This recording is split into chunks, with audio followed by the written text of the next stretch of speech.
Okay, I think you should definitely wait a bit before you start having kids. That's not it? So, Nikki, Okay. No, Emma's not going to be the godfather anymore. He was gonna be the Wait. godfather? Was I in consideration? Did you say that? Did you hear? No, her what say did you that? say? What did She you say? said. She said he was. Nikki said he was never in consideration. I didn't say that. Oh, what did you say wow. exactly? You don't even know? I- That's too bad. That's what- Oh, Nikki said that's too bad. Oh. I try to give you a curveball, man. That's what I try to do. You really did though. Okay, good. No, I don't even know what a godfather does, so I'll be pretty lost in that department. Now what did you want to talk about? I'm including all this, by the way. You want to talk about that Uncharted trailer? Sure. So I never played Uncharted. Okay, Okay. full disclosure, I was a PS2 kid, but I had a 360 and I had an Xbox One. So I've never Okay. played any of the Uncharted movies. Any of the Uncharted games. I know Uncharted 2 is considered one of the greatest games of all time, so that's about it. Okay. I played all 4 Uncharted games, and I played a little bit of Lost Legacy, but that's a spinoff, so it doesn't matter if you finish it or not.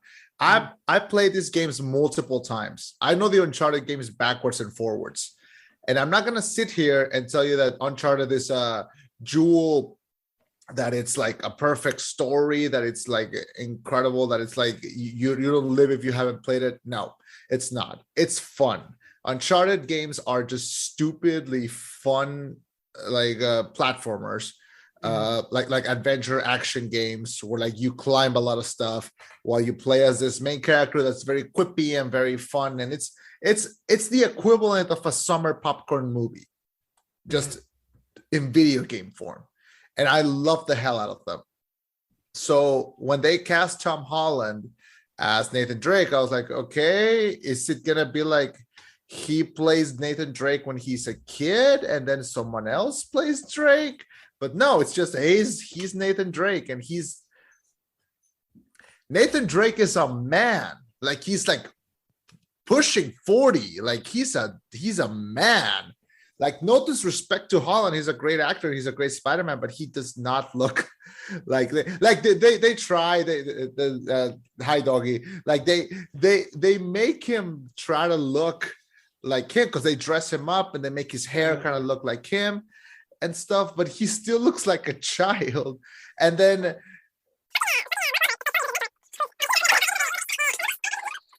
Folks, I'm sorry about that. If you heard any of that, it was my dogs. They managed to get in because Nikki needed a blanket. I left them all to death.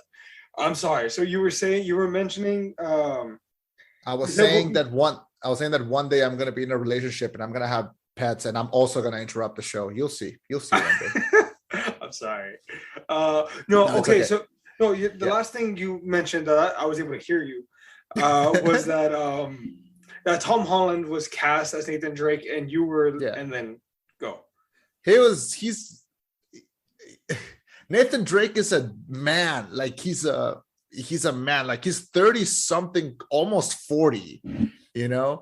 Like you have like, and Holland is a good actor and everything, but he's not ready to be Nathan Drake. Like if they're gonna do like, oh, he's a younger Drake, okay, but then Sully, who's his mentor, and he's being played by Wahlberg. Like, with Holland, at least they try to make him look like him. They dress him up as if they gave him the same hair, they gave him the necklace, they gave him like stuff. Like Wahlberg just woke up from a nap and is like, I'm here, let's record. He doesn't look anything like Sully's an old man. He has a mustache, like he always has a cigar, like and also like, so what? They don't look like the characters, whatever. But then also like Holland says like, oh, Drake is like quiet and like stoic. No, the fuck he ain't. He's like quippy. He's snarky. He never shuts up. Like, do you think? Yeah. Do you think though he's a fan of the source material as much as like the fans are, or do you think it's just like he signed up for a role? I don't think so. But that's not his fault. It's the directors, writers, producers, whoever's fault. That's not the actor's fault. And I saw the trailer and I love that they recreated that scene from the third game where like where it's the scene at the end of the trailer where like he's in the plane and like he's hanging on to like the boxes to the crates. That's awesome. I want to see that in live action. I want to see that in the theater because it was so fun to play that section. But I don't know how the rest of the movie is going to translate. Also, where the hell is Elena? Like Elena is like the main girl and she's awesome and she's nowhere near to be seen. And then they're changing her for Chloe. Like Chloe's cool. Chloe was awesome, but she's I don't know what kind of role she's filling out here. So I have no fucking idea what's going to happen with this movie. I'm going to watch it. I'm going to reserve judgment until I see it. But I really like the source material but making this movie was dumb from the first place. Why? Because Uncharted from the very start was like, hey kid, you like Indiana Jones? Do you want to play it? And you'll be like, hell yeah, I want to play it. So turning that into like back into a movie is like, why? Just watch Indiana Jones. It could be a great experience. It's probably not going to go well, let's be honest. Probably not going to go up, but whatever. Also, Holland sounds nothing like Nathan Drake. Like his voice is very specific and it's very, I don't know. You know what? I'm just going to judge the trailer. I'm not going to judge the movie until I see it, but I will see it. And I will sit here and review it when it comes out. And I will go off then, even though I just went off right now. Hopefully it bucks the trend of bad video game movies, but judging from everything you're telling me, as a person who has no idea about the source material, from my perspective, just watching the trailer, it looks cool. Like I'll watch it, but I don't know. Like I can't watch it and be like, oh, they're treating this character wrong. I'm gonna be like, hey, that guy's kind of funny. I genuinely have no idea what I'm going into. I'm not gonna act like Nathan Drake is like the best character of all time because he's not. Like this, like the source material is not like the most amazing thing in the world. It's just very fun. Like that's all it is. So the movie needs to feel like as fun as it is to play the video game. Mm-hmm. If it does that, that's enough. Like that's all it needs to do. But I don't know if it's gonna come out well, to be completely honest. And yeah, I don't know. Also, Wahlberg is like very out of place. Like he just feels very out of place. Like I see him and I think of Four Brothers. So like that's all I think about. Yes, thank you. Yeah. One of the most underrated, stupid, fun movies of all time. Four Brothers. Wait, okay. Do I have any other questions about this movie? If I like it and you hate it, that's gonna be very fun. That's gonna be very interesting. If you like it, that means that the movie succeeded as a movie. And that's great. Like the movie just needs to succeed in working as a movie, not as an adaptation. Mm-hmm. Like if it's not a good adaptation, but it's a good movie, then that's great. Mm-hmm. But if it's bad at both, then yeah, that's a problem. Also, real quick, the Uncharted series is created by Naughty Dog, right? Like Naughty Dog owns them; they created them, and whatnot. That's considered their secondary masterpiece after The Last of Us, which is also getting an adaptation on HBO. Yeah. So, quick question: do you think a day will ever come? Please. I know where you're going with this.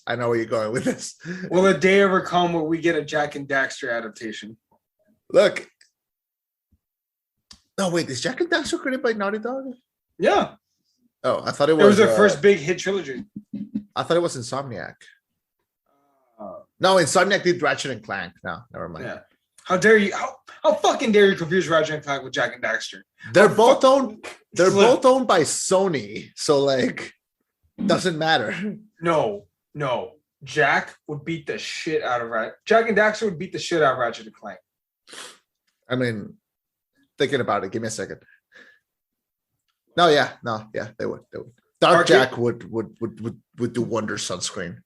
Dark Jack would beat the living shit out of Ratchet. I'm just saying. And imagine a man tortured by his past.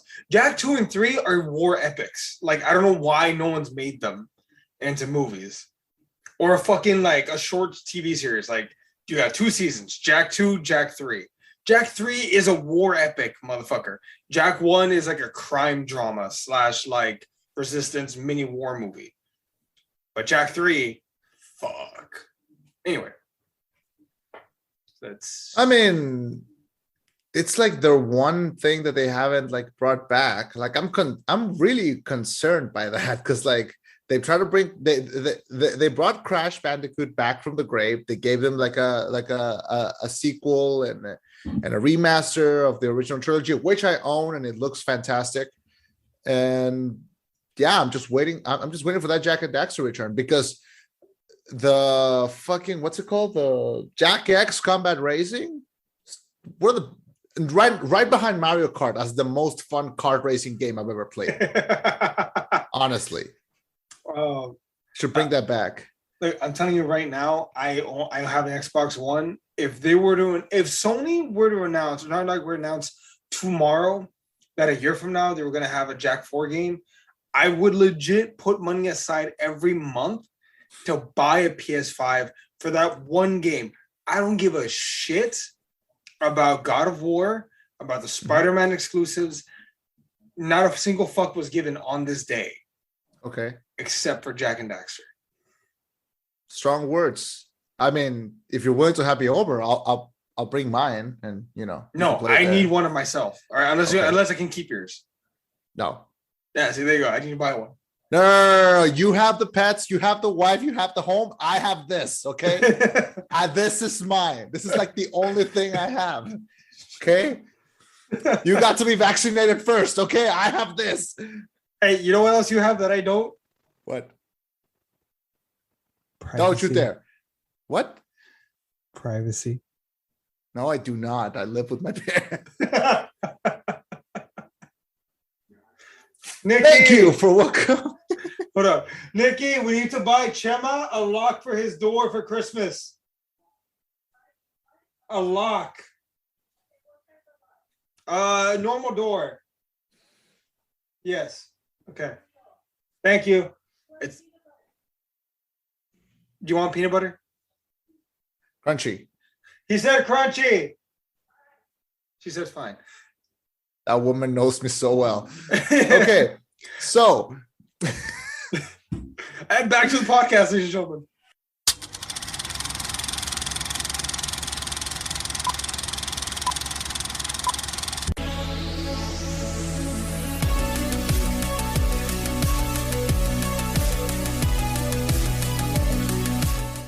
Thank you for welcoming us into your headphones. My name is Chema. And I'm Eddie. And this is the rollback. I think I should have asked you this before. Uh-huh. Are we talking about Halloween or are we talking Ted Lasso? Oh, shit. Man, it's a hell of a thing to get Michael Myers and Ted Lasso confused. Yeah. Up to you. Do you want to do both? Yeah, but let's do separate. Yeah. Gotcha. No. Like I'm down, but I have the energy to do both. Okay, me too. Do you want to talk about Ted Lasso first? No, let's do Halloween first because it's fresh in my mind. Like I just saw it. Gotcha. So Okay. yeah. So Halloween Kills, right? It's the second movie of a new trilogy that's a sequel to the 1978 movie. But they're direct sequels, right? In this continuation, none of the other Halloween movies happened. Not Halloween 2, not Season of the Witch, which was a piece of shit. Not The Curse, not The Revenge, not Resurrection, not The Curse of Michael Myers. None of that shit happened. Not H2O, not the Rob Zombie fuck-ups. All right. And have you seen the first sequel, the 2018 one? I did. Yes. You did? I saw it in theaters. Gotcha. Yeah. Me too, actually. Mm-hmm. That's fun. And this movie is a direct sequel to that, but also fills in a lot of gaps, I think. What was your first impression walking into this movie? First impression with this movie, I'll be honest, the original Halloween, the first one, I love that movie. That's one of my favorite horror films ever. Probably like my favorite slasher film ever. It's so atmospheric. It's so original. It created a lot of tropes that are still being used today. And I like the performances. I like the music. That score is like one of the top 5 best scores of all time. Well, I think we can all agree on that. And Michael Myers has become, of course, like an iconic figure, an iconic shape. And I love that movie. In fact, I saw they put it in theaters again, like the night before they put the new Halloween, Mhm. like the 2018, and I went and saw both, and it was great.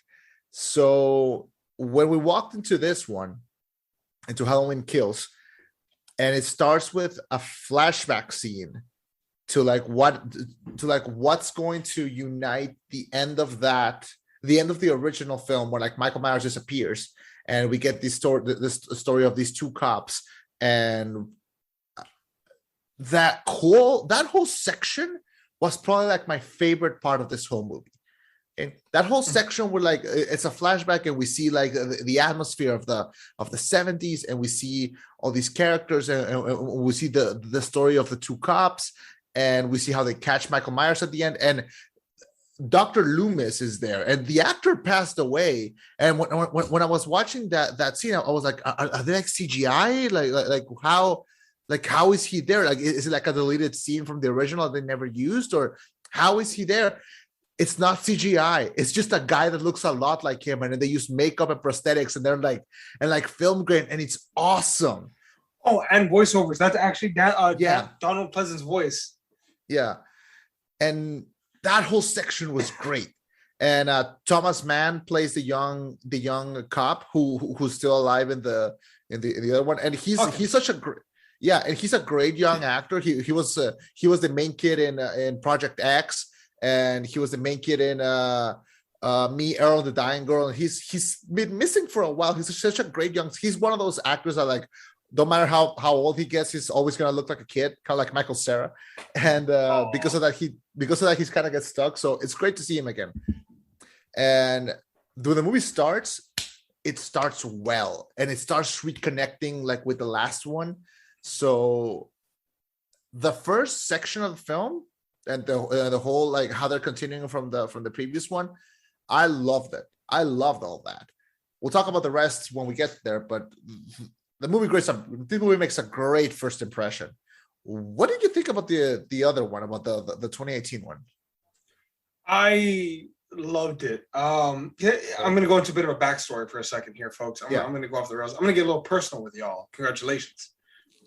So in 2018, around October, November, I live in South Texas, but I had to leave for training for a job as a correction officer, and I had to live in Beeville for about 2 months for training. Ugh.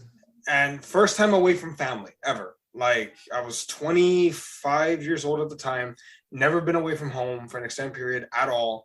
So I was gone for 2 months by myself over there, and I hated the environment. I hated the small town. I hated everything where I was. The room I was sleeping in didn't have air conditioning or heating. So when it was fucking cold over there, get another blanket. You know what I mean? That's the environment I was in. I hated everything. Yeah. My one fucking escape in that town was the small family-owned movie theater that had 2 screens. And it was like a perfect small time theater to where if I wanted to do an old movie, I would do it there. Yeah. But in there, I watched the Halloween 2018, and it was such an experience for me because it was a getaway from a place that I did not want to be in. It resonated with me. And also growing up, I was never scared of any slasher. Scream didn't scare me because no one was going to call me to ask me what my favorite scary movie was. No demon was going to possess me. Like, some hockey asshole was not going to come out of the lake to come and get me. I don't live near a lake. But watching 2018's Halloween made me scared because he was such an overwhelming force of nature that it was culpable that you can get overwhelmed by this guy. It doesn't matter who you are. He can overpower you. He's human, but in almost any circumstance, you're going to die. And there's nothing supernatural about him. Oh, no, at least not in the first one. He's just a pure force. And I love the original movie. The whole experience, the escape and everything. So that's why I'm so deeply ingrained with the Halloween franchise now. Going into this one, I fucking loved it. I loved that opening scene because I always thought to myself, I don't know if anyone else ever did. Maybe you did. But how the fuck did they capture him? Like without like killing him? Like what happened? That's something I always wondered because I know he always went to an insane asylum, and they show it, and it makes so much sense. You know, multiple cops get killed. You know, they're all have him at gunpoint, and he's almost like ready to go, and they bash him over the skull with a club, like what, 4 or 5 times, so they finally knock him out and they get the mask off him, and it makes sense. It took an army of men to take this fucker down, and even then, they're about to put him down with a bullet, but Hawkins stops Loomis from doing it. So I love the opening sequence. I loved how grainy it was. I loved how it looks like they tried to shoot it almost exactly the way they did the original, where the way it looked, and then they modernized it and jumped back into today where it looks crisp. And it worked. Yeah, Like they succeeded because it looks amazing. And that's my favorite part of the whole movie. Like that, it's like almost a mini movie. yeah. Like inside of it. Like, yeah. Do you remember Batman Beyond Return of the Joker? Of course. A lot of people, their favorite sequence in the entire film is the flashback to Batman the Animated Series. Yeah, with the Joker and with Little Robin. Yeah. Yeah, I think this is kind of the same kind of thing where the flashback elevates the movie so much more because it's what we know. That's that small part of this, but like that section when like they're fighting like the Joker and like they torture like the young Robin and Harley Quinn is there. That's one of my favorite Harley Quinn lines like ever. When she goes, how does she refer to him? Like as Robin? She goes the twerk? I don't remember what she calls it, but she basically goes like, Robin, bring mommy's bazooka. Oh, sweetie, bring mommy's bazooka. Yeah, that. Yeah. I fucking love that line. But yeah, the movie started off with a bang, and I love movies that take place in one day or one night, and the fact that you can watch both the other one and this one back to back, and it's in the same night, like even better. So it starts, and we're following the Strode family, the grandmother, the mom, and the daughter, and they're going to a hospital because she's been stabbed in the stomach. And this was a scene that was used in the trailer, and rewatching it here, it works a lot better in context, because when you can hear the horror and pain in Laurie Strode's voice when she's yelling to the fireman, like, don't go, let him burn. Like, really effective right there. Kind of sucks because as the watcher, you're like, oh, come on, don't do it. Don't go. But then they go, and firefighters got a firefight. Firefighters got a firefight. They're the only servicemen that I trust. There, I fucking said it. Man, when they say the boys in blue, they only mean firemen, and they mean the United States Post Office. That's fucking right. Yeah. I kind of want to be a firefighter, but this movie makes me second guess myself. Those are real firefighters, by the way. At the start of the movie, those are like real first responders that they cast for the opening sequence of the movie. That's bad. Oh, so they can be like, hey, you seen the new Halloween movie? I die in it. I died in there. Well, like those poor fucks, like when Michael walks out of this burning home, he walks out of hell. Yeah. And he has this pickaxe with him. And I counted like 12 firefighters, and they're all just looking at him like, oh, fuck. And they try to arm up. What, they legit try to kill him with a fire hose. Yeah. Like with a water hose. Like, what the fuck are you doing? No, okay. So just so you don't think he's ridiculous? No. I know how strong they are. Yeah. But like, that's your first instinct? That hose should have knocked his ass to the floor at least. Should have slowed his ass down. But Michael just walks right through it. Oh, that's adorable. And just starts murdering from there. And it's so brutal, like his kills in this movie. He slaughters all those firefighters, and they have axes. Like, they're not helpless. They're ready to go. These are fearless men that walk into fires for a living. They're not scared of some tall bitch. but he tears them down one by one. Oh, God, yeah, fucking killing machine. And I think you said me this, but like you said that it's like the second movie with the highest kill count or something like that. For slasher movies, specifically for slasher movies, it has the second highest kill count in history. The only one that has more has like this bullshit club scene where they kill like 50 people in one shot. Okay. So like realistically, he gets his hands on all of them. Give me 1 second. But yeah, no, fucking brutal. And the movie only keeps escalating from there. I know we jump to the hospital. Lori thinks that, you know, they finished the job and killing him. Here, her daughter Karen and Allison have a moment to grieve. It pissed me off in the first one where Karen and Allison, you know, never grieved the dad because he dies. Yeah. But I'm glad they at least give him that little moment of like, dad's dead, but he'll never be without us or whatever. Like, okay, fine. They gave him a moment of grief. So appreciate that. The daughter has another moment where like she's in the car with the boyfriend and the boyfriend's dad, and the dad is telling the story, and Allison kind of starts to like cry a little bit. And like they have also that moment, which is kind of nice. Mm-hmm. But yeah, I know what you mean. Did you recognize the guy who played Hawkins? Bill. Am I right? Bill Patterson? No, Bill Patton. That's Coach Bill from Remember the Titans. Yeah. I remember him. I remember his gruff voice. You remember the Titans? Yeah. No, because I only remember one line of his from the whole movie. It's when he goes to the ref. You better call this game fair. I'm gonna go to the papers.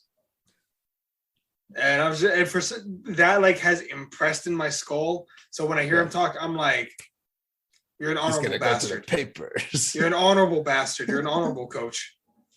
Yeah. Yeah, he was a standing presence during the film, and you know, pretty rememberable, like the Titans. And I'm gonna make that joke every time that I can. So I like the action, I like the kills, I like the atmosphere, and I love that opening sequence, which is why it is a pain to tell you that overall I don't love this movie. That's fair. Okay. So what don't you like specifically? Like, can you give me a few things? You don't sound surprised. Like, are you on the same path as where I'm going or not? Or like, did you overall like this movie? No, overall I do like this movie, but I do have like two big qualms with this movie. So the fact that you don't like it, I think what are minor qualms with me are like bigger problems with the movie other people have. Okay. One of my biggest probably my biggest well, two. I also have two. Okay. I'm gonna say one, you say one, and then we can go back and forth. Okay. Deal. So my first big qualm, Lori spends the entire movie in the hospital. Same. Yes.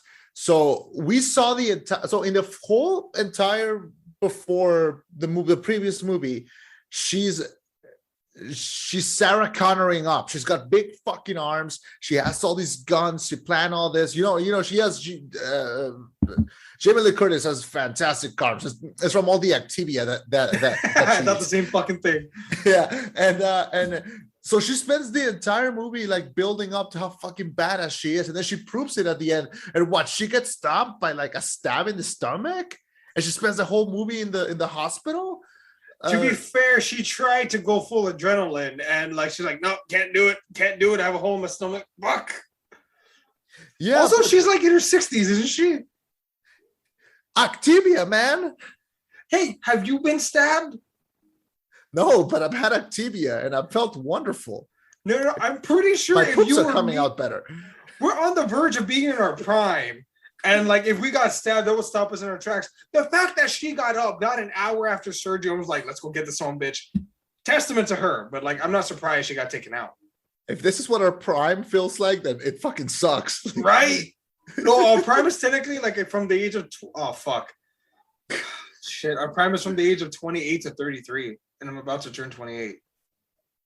You let me know how that goes, because remember how I used you as like a scapegoat to like how things work out. Are you okay? Are you frozen? No, I'm just I'm going through a moment. I'm gonna be 28 soon. Yeah. Let's talk about movies. I don't want to talk about my impending demise. My heart just sank a little. So Lori is not in the movie very much. No, she takes a while to like pop in, and she shares no scenes with Michael. Like no scenes. And yeah, that's not what I wanted to see. I mean, I'm not gonna sit here and be like, I watch Halloween for the plot. I don't watch Halloween for the plot. I watch it for the kills. And I watch it for the plot.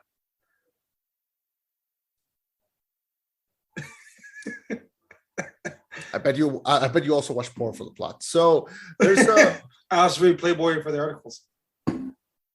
Playboy hasn't published porn in like 4 years in the magazine. They went bankrupt, right? No, the guy just died. Oh, poor Hugh. Poor Hugh. Poor would not be a word that I would describe Hugh Hefner with. Oh, he probably lived a sad life. No, the fuck he didn't. I meant poor Hugh because he's dead.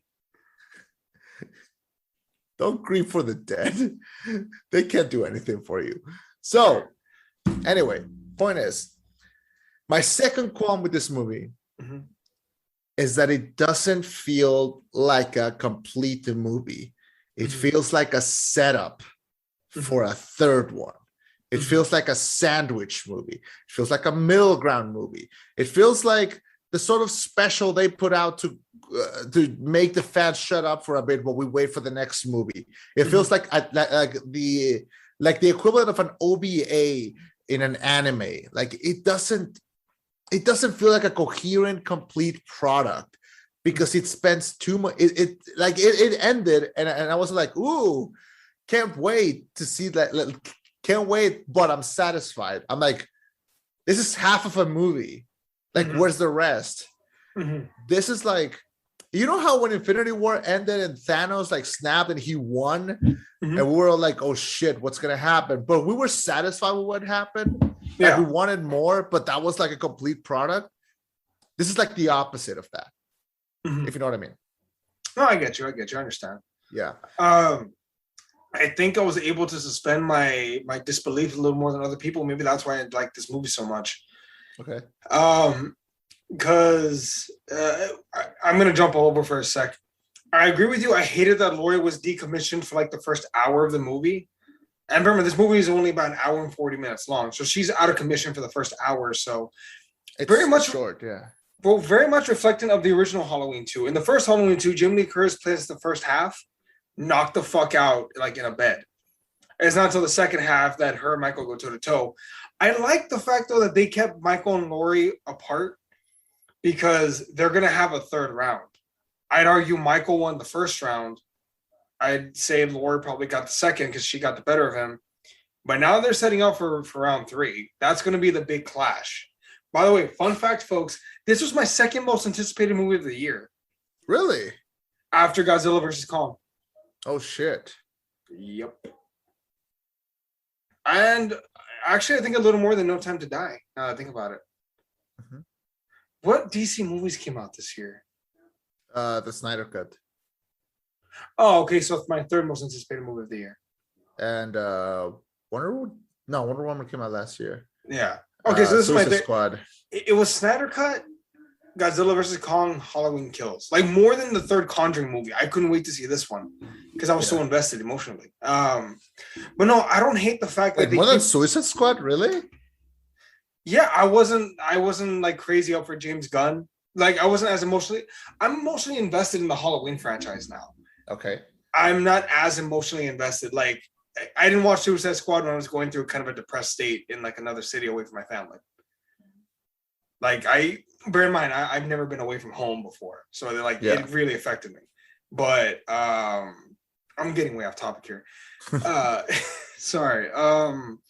Okay, so talking about this movie, it was really highly anticipated, and I don't hate the fact that they kept Laurie and Michael apart because I feel like that's building up for their inevitable third round. I like that they built up their supporting cast though, and I think the supporting cast was strong enough to carry this movie to some degree. They brought back a lot of the original survivors from the first one to go toe to toe with Michael one more time, but lo and behold, they can't fucking do it. But I love the idea of a town getting together and be like, fuck this guy, let's go get him. Yeah, I think the movie tried to tackle a little bit of the mob mentality. It tried to do like a little bit of commentary. Mhm. Like it's a truly heartbreaking scene when they're all chasing that poor mental health patient. Yeah. And Yeah. like one of the most like really cathartic scenes where like they have him through like both sides and he decides to just jump. And you were lying when you told me that the movie was graphic, because like when he's falling on the floor, it's like fuck, like that's a sad scene to watch. Yeah.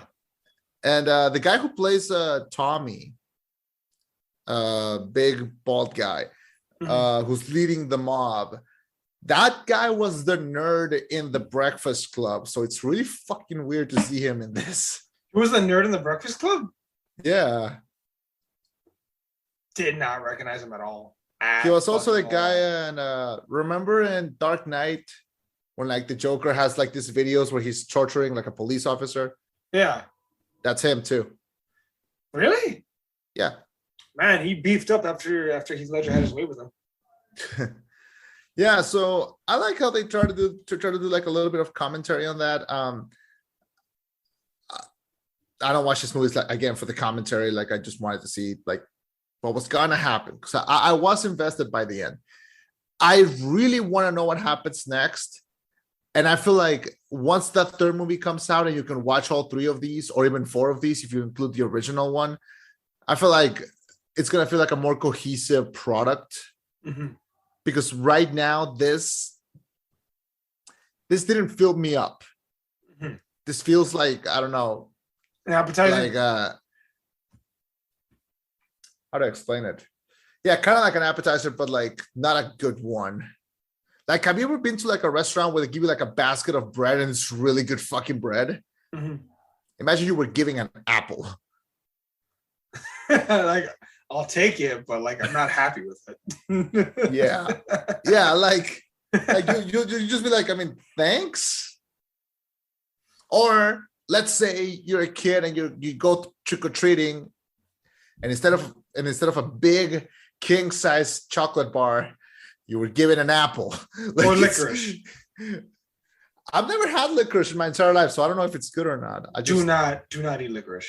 I just heard people hate the black one, like the black licorice. I've never given them the chance to recover. Fuck that. Yeah. And you know, I'm gonna call you out on something. Shoot. Because you said that Halloween 3 Season of the Witch sucks, and Halloween 3 Seasons of the Witch is one of the most underrated Halloween movies ever made. Okay. Not like as a part of the series, because it does try to be like its own thing without Michael Myers, but it's a movie that's full on in your face Halloween. And I love it for it. It's a great movie to watch to get you in the mood because it's so colorful and it's got the songs and it's got the colors and the lights and the costumes and everything. It's such an in your face Halloween movie and I love it for it. Okay. Did you catch the Season of the Witch references in this movie? The little skull mask with the kids in the park. No, not just the skull mask, but also after he kills that couple, one has a pumpkin over their head, the other one has a witch. Remember? Oh yeah. Yeah. Fucking good. Fucking great. Okay. Oh, no, let me ask you this though. How did you feel about the standoff between Cameron, Allison, and his father against Michael in his old house? That was a great scene. Like genuinely, like I didn't know what was gonna happen, and it really strong scene there. I felt so bad for that kid. I know he cheated, but he got the living shit beat out of him. When he was being taken up, down, side, up, down, side, just like, oh, you poor kid. And then I think he like break his neck then, and then he goes down and like just finishes the job. Yeah. And Allison, she has a broken leg and she just can't like run. She's out of her shells and it's just so hopeless. Yeah. Really good fucking scene right there. And then even like the tension is really good because when the boy is like walking down that hall and he just feels like the blood and he just looks up and you're like, who? And I went like, who the fuck is that? And he just went, Dad? Like, oh, like that's Like Michael knows where it stinks. He just came in, and that was a good scene with like a lot of tension when Allison is like, "Come down here, like come down here, you motherfucker, come down here."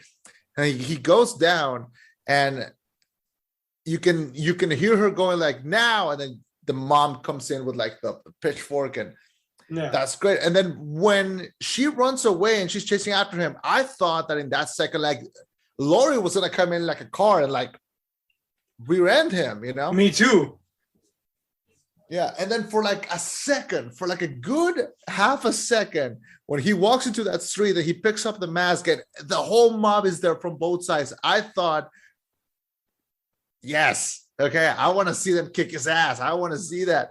And for like a good 2-3 minutes, it was glorious because they were just like breaking shit and shooting him and hitting him with bats, and it was really satisfying for like a second. And then the last 45 seconds of the movie come in and like throw everything on the shitter. So yeah, I thought for like when we see like that boot kind of like come in and like start the massacre, I thought that was going to be Laurie, but no, she's still at the hospital. So it's actually the mom. And then Michael Myers he's like Honey Badger. He don't give a fuck. Like he just wakes up again and like starts killing again. And then he kills the mom, and then the movie ends. And then, well, so a couple things. Like one thing, maybe I'm not looking at it deep enough. But did you notice how Michael kept laying couples together? I guess. Because look, the old couple that he kills at the beginning, he lays them next to each other before he like finishes the job, whatever. Like they're near each other. The couple living in his former home, Big John, Little John, he lays them next to each other. The Halloween couple, the doctor and the nurse, are actually a doctor and are actually a nurse. He lays them next to each other on that Ferris wheel. Like he has this weird thing where he lays couples next to each other. Mm-hmm. I don't know. I thought that was interesting. I was like, I feel like there's more to it than that. I'm just not seeing it. Maybe they'll touch on that on the next one. Possibly. And then the fact that they point out, like, but she's after Laurie, and I don't know who, but someone says, no, he's not. Remember, he didn't go to Laurie's house looking for her. The doctor took him, and he was like, oh, this bitch is in my way. He's just a kid that wants to go home. And they even say, like, if you look at the path that he's taking, he's trying to get home. Y'all are just getting in his way. He just wants to go home and stare out his sister's window. And I thought, oh, fuck. I did not, like, that's a legit twist. I didn't even notice. But it's a good point that's made. Like, no, he didn't go looking for Laurie. He just wanted to go home. So there's that. Yeah, because he goes back and like they mentioned, he's going in a straight line. He's going back home, and then what's gonna happen? Well, we don't know. We don't know why he wants to go home. Maybe they'll touch on that on the third one. Mm-hmm. But do you think they're gonna bring back the whole storyline that Laurie is his sister? Or No. They scrapped it completely. No. Okay. Yeah. But no, and then you mentioned we see him without his mask for a little bit. We see the scars. We see this like battle tested like behemoth of a man, and he puts on the mask. He has his knife, and this crowd goes at him. And I was able to suspend my disbelief for just a moment because I knew that there would be a third part. Halloween Ends. Yeah. But I thought, is it possible that Allison could take over as the killer, or someone else might take over, or what are they going to do with this? Because there's a chance Michael might die here. Because look at the overwhelming numbers that they have on him. They just shouldn't have stopped. Like even if he was on the ground, they should have just kept going. Yeah. Well, I also like they the got fact too that cocky. That's what happened. Well, fucking Bracken tries to shoot him, and then everything goes off the fucking rails. And good enough. Like, yeah, it makes sense. You give Michael an opening for just a moment, he's gonna kill you. Even if there's 10 of you, he don't give a fuck. You're all gonna die now. Congratulations, you played yourselves. You know, we have at some point given a lot of shit to the Twilight movies, and I can't believe I'm gonna do this, but they got something right. What? when they wanted to kill a vampire, they just chopped them up into like a lot of pieces and they just burned the pieces. That's what they should have fucking done. Cut off his head, cut off his arms, cut off his legs, and like throw him into a bonfire. Like, why would you keep him as a one piece? I have this Resident Evil 2 mentality where, like, if a zombie's on the floor, he ain't dead. I'm shooting him at both of the legs. So even if he wakes up, he's gonna still just crawl. So it'll be like at least easier to notice. Yeah. Like the motherfuckers at Raccoon City knew what they were doing, and these idiots in the middle of Illinois have no idea what the fuck they're doing. To be fair, they're from Illinois. How is it possible that it's like 2018 there and they still feel like, I don't know, the 70s? Well, I love the fact that it was a mob that was like, no, we're going to go to them. Because how often is the trope used where like kids are like, oh, there's a murderer and the parents don't fucking believe them? You know, it's so... Usually because there's no parent. Usually because there's no parents in these movies. No, but now like, oh, hey, Michael, there's a threat. And everyone immediately jumps on like, we got to go deal with it. Excuse me, we got to go deal with this. Like, no, he's back. Michael's back. We need to go find him. And I love that. I love that whole vigilante part of it. Yeah, you're right. They did get into the mob thing, which, fuck, man, I feel sorry for that guy, for that escaped patient, because he looks scared. Yeah, like, I feel bad for him. But you're right, though. This movie, it feels like a bridge, but I don't mind it because I'm enjoying the journey so far. I went into this knowing Michael shouldn't die, but if he does, I can't wait to see what they do in the third part. Like, how the fuck are they going to keep going? Speaking of the third part, have you heard like what the third part is going to be about? I know it's going to take place 4 years later, and they are going to talk about COVID. Yeah. That's fucking stupid. Well, it's not going to only cover COVID, but I trust them that they gave me the first Halloween. This was a solid bridge. So I'm like, okay, there's a lot to work with here. Allison is now an orphan. Laurie can now train her 100%. Hey, here's how you're going to have to be now to deal with this. Because Allison also lost her boyfriend. So like... Fuck the boyfriend. He was a cheater. We don't like him anyway. No, I know, but okay, he cheated and he died all within like a 3-hour span in this world. So like, I'm pretty sure she's like spiraling, and she just lost her dad and her mother and her mother. Yeah. So like, I imagine she's probably going to be battle hardened. Her like Laurie's going to be training her. I'm calling it right now. I think she's going to kill Michael because Michael's going to kill Laurie. It's possible. We could see like a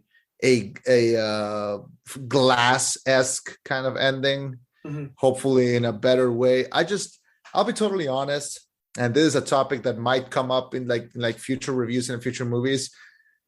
I very personally hated the whole COVID, the whole COVID pandemic. I was fucking frustrated by that and stressful, and I hate everything that happened with that. And I know that's not like a new opinion.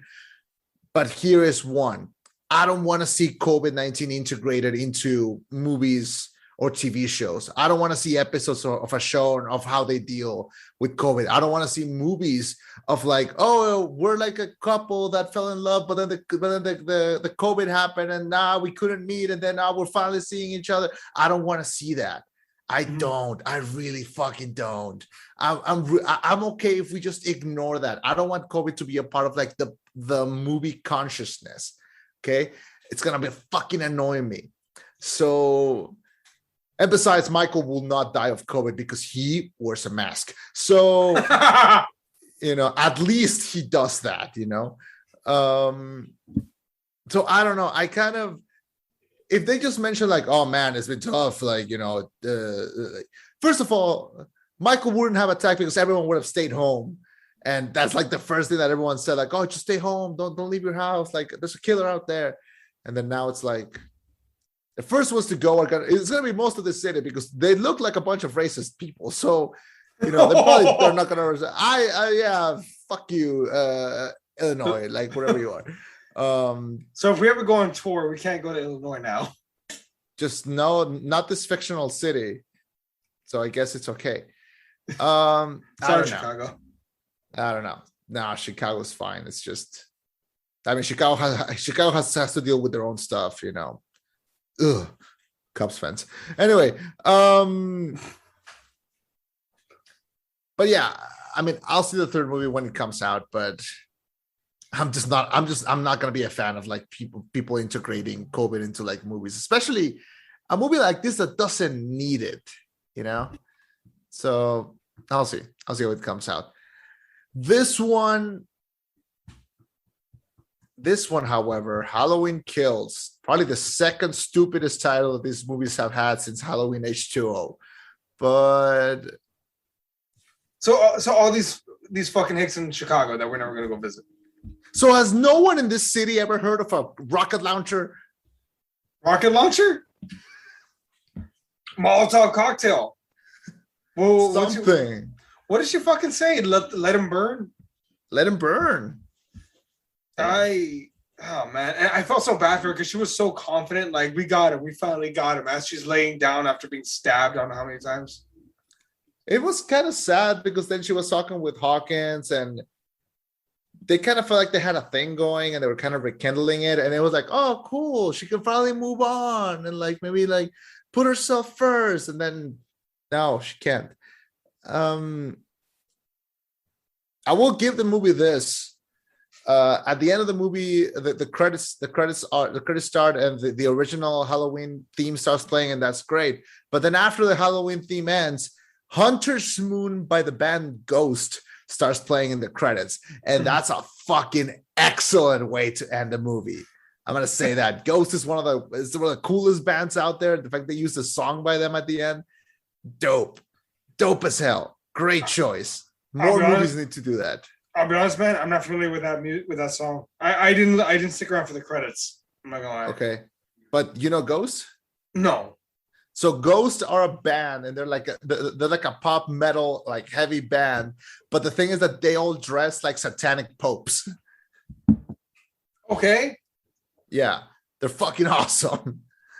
That's different, but okay. I will be sure to sign up for that. They're fucking cool. So the song weirdly really fits the movie, and I think brought it up for me. My final thoughts on the movie is that it's fun while it's happening, but I feel like I would enjoy this movie way more if I was doing like a triple feature and I was watching like all three of them back to back to back, you know, with the next one. You know, honestly, I would be down to make it like I do video editing now, which is fun, so I could actually do this. I could splice together the very first one, the 2018, and this movie all together into one long film, but yeah. Skipping the what do you call them? The flashback? Yeah, skipping the flashbacks and putting it chronologically in order.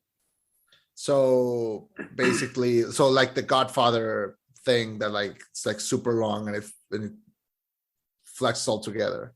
I've never seen it, and I always wanted to. I've seen it. When was like years ago? I remember hearing like, oh, they're gonna put this out on like theaters or something, but I've never seen it like happening. So no, they did, but it was like an 11-hour movie, and I can't find another copy anymore. I cannot find it. Even Amazon's like, we used to have this, but now they're not going to give us money for it, so we stopped selling it. Oof, fucking assholes. So final thoughts on this movie. I'm happy with it. Mm-hmm. I can't wait for the next one. This will hold me over. This is like the second part of a trilogy. This is like fucking Iron Man 2. It's fine. It'll hold me over. This is the first time I'm going to say this to a movie this year, but skip it until the next one comes out and then watch them all together. So not skip it completely, but like you want to see it when you have the last part of the meal. Yeah. This doesn't fill me up. It doesn't satisfy me. Mm-hmm. I'm not going to say it's bad because it's not bad, but it's not enough. It feels like an incomplete movie to me. That's fair. Yeah. I'll give it a 7 out of 10.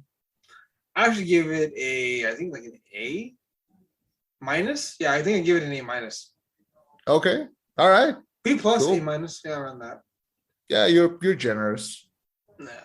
Well, again, if my heart's in it, I'm very generous.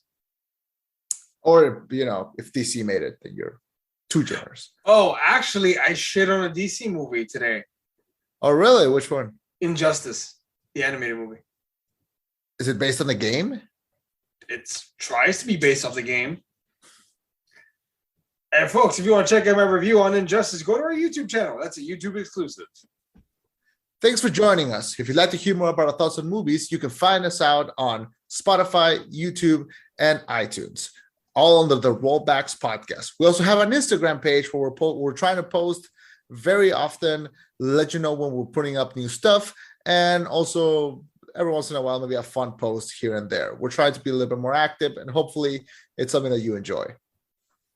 Yeah, definitely. You can also catch us on YouTube, follow us on Facebook, also on Instagram. Fun fact, folks, Chema's actually running our Instagram, and he is doing a fucking incredible job.